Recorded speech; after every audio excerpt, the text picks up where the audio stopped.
fight. I had friends who were saying, don't go, it's only people who are in their 20s that are protesting. And I would say, but even if you're 35, you're 45, you're 50, if you don't have a child that can be harassed by the police, you have a sibling. You know, those people who have been arrested and nobody knows where they are for several months, even years, they are people's brothers and sisters and children. So you need to stand up and speak against something. When you believe that that thing is wrong, stand up and speak against it. So I was happy to join the protest, but I was very shocked. I was saddened. I was actually traumatized reading through social media and seeing that people were at Lekki, and then the governor came out and announced there's a curfew. And I thought, but at what time of the day? Am I the one hearing this news late? How can you announce this only a few hours to curfew in Lagos?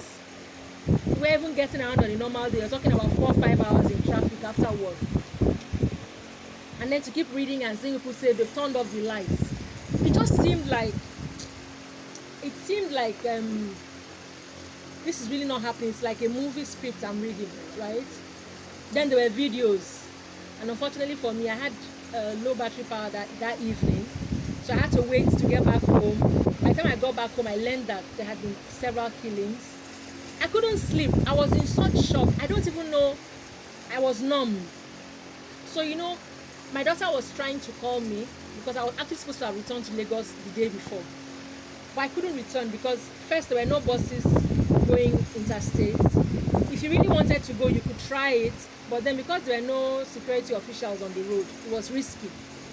So I said, let me wait. I'm in my village. I'll get to spend extra time with my mother. No problem. There's no rush. So my daughter thought, oh, maybe my mom has gone back to Lagos. Did she go to Lekki? Because I know her. She wants to go and join the protest. She couldn't reach me. And she was also following on social media, seeing how people were killed. So my daughter was also, she was in a different kind of pain. By the time we spoke later that night, I couldn't even, no. By the time I now went through all the videos, the reviews, and I kept reading what was going on, I didn't believe that this was my country in my time. So I grew up in a time when I was in secondary school, Abiola contested for presidency. He, quote unquote, won. Then we heard that election was annulled, even though we heard that was like the most fair election we had in Nigeria in our history. And then we now heard that the president at that time stepped aside, and some other person stepped into that seat, even though it seemed like a puppet. I remembered all of those things happening, and then I realized nothing had actually changed in this country. Even though we didn't have a soldier, well, we do have a soldier in power. Because I believe once you've been a soldier, you're always a soldier. And even from his demeanor, you can tell. But I didn't think that in a democracy, this kind of thing would happen. I said it because that thing made me remember how the night when Abacha died, was it the morning the day he died, there was jubilation across, I grew up in Lagos. So I lived in Surulere. There was jubilation across Surulere. I could talk about where I live, right? So, and you would hear that the only other time that Nigerians celebrated like this was when we won the football gold in Atlanta 96. I remember that night because I was up, the whole area was... Yeah. So people were celebrating the death of our leader. This thing made me think about all the things that I went through as a child, all the times we went around looking for petrol, looking for kerosene as a child, walking from Ojo-Elegba to Lawansin and Ijesha, looking for petrol. I was just remembering so many things. Then remembering how I became an adult, and I was hearing about what happened in Jesse, and how I was remembering OD, and more recently I was remembering Chibok, and I was thinking to myself, and having a conversation with another friend of mine, because I had to ask, were you at home? Did you go to work? This my friend said, I work. He lives in Aja, but his office is in VI. He said, Nick, I didn't go to work. Oh. These people, I don't trust them. They will kill everybody and nobody will say anything. I said, but how can you think this of your country? He said, but have they not proved it?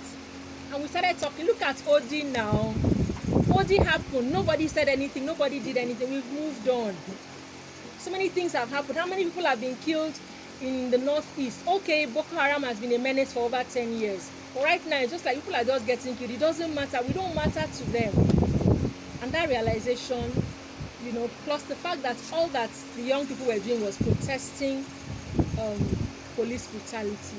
So the response would be to send soldiers. You know, like I just, then it was so shameful that that very night that it happened, there was a tweet from the Nigeria Defense Headquarters or something, Army Headquarters, saying that they didn't send soldiers to Lekki, that those were not soldiers. And I thought, we've not even fallen asleep yet. We're already denying it. So we saw it. It's not them, say them. So we saw videos. Like we saw them coming down. It wasn't in the dark. We saw them coming down. We saw them surrounding. We saw people holding the flag and singing our national anthem. And then they were being shot. And then a flag was bloodied. Like, anyway, so for like 4 or 5 days, I couldn't sleep. It was as if I was being tormented. And so I had to write this. I wrote like 4 poems around the EndSars. You know, because it just felt like we've lost it. How can you claim to have a country and then you cannot feel safe, you know, to air your views?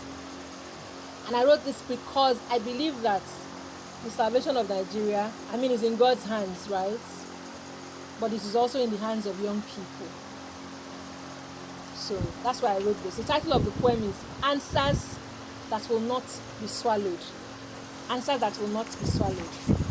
So